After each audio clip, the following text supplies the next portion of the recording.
প্ৰভাব আমি যথেষ্ট প্ৰভাব পড়া দেখা পাইছোঁ আৰু ৰাইজৰ যথেষ্ট সঁহাৰি ইতিমধ্যে যি সাংগঠনিক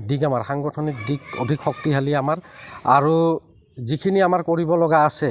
অহা আমি 10-15 দিনৰ ভিতৰত আমাৰ সাংগঠনিক দিশৰ কাম কাজ কৰি শেষ কৰি আমি ৰাইজৰ মাজত ঘৰে ঘৰে যোৱাৰ এটা আমি পৰিকল্পনা হাতত লৈছোঁ আৰু আমি চেষ্টা কৰি আছোঁ যি সিজন গ্ৰাম সমষ্টিত 2,29,201জন ভোটাৰ আছে প্ৰত্যেকজন ভোটাৰক যাতে আমাৰ প্ৰাৰ্থীয়ে সাক্ষাৎ কৰিব পাৰে সেই ধৰণৰ এটা প্ৰচেষ্টা আমি হাতত লৈছোঁ আৰু আগন্তুক দিনত আমি অসম গণ পৰিষদ দলে এই সিজন গ্ৰাম সমষ্টিত এইবাৰ জয়লাভ কৰিবলৈ নিশ্চিতভাৱে সক্ষম হ'ম। প্ৰভাৱ পৰিব কাৰণ ৰাইজে ইতিমধ্যে বুজি উঠিছে যে চৰকাৰ পক্ষৰ বিধায়কৰ দৰকাৰ কাৰণ বিগত দিনত ইয়াৰ পৰা বিধায়ক হিচাপে নিৰ্বাচিত হৈছিল প্ৰদীপ সৰকাৰ ডাঙৰীয়া উত্তৰ অভয়াপুৰীৰ পৰা বাটেন খণ্ডকাৰ ডাঙৰীয়া নিৰ্বাচিত হৈছিল কিন্তু দেখা গ'ল তেখেতসকলে সমষ্টি ডিলিমিটেশ্যনৰ পিছত এই সিজন গ্ৰাম সমষ্টিত কোনো ধৰণৰ তেখেতসকলে কাম কৰা নাই আৰু তাৰ আগতেও কৰা নাই সেইকাৰণে তেখেতসকলে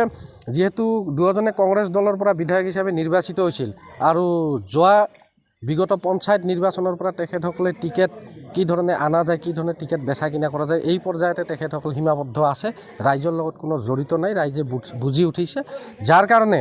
এইবাৰ ৰাইজে বিকল্প হিচাপে অসম গণ পৰিষদ দলক সংখ্যালঘু অঞ্চলত বাছি লৈছে আৰু নিশ্চিতভাৱে এইবাৰ সংখ্যালঘু ৰাইজ আমাৰ অসম গণ পৰিষদ দলৰ লগত থাকিব।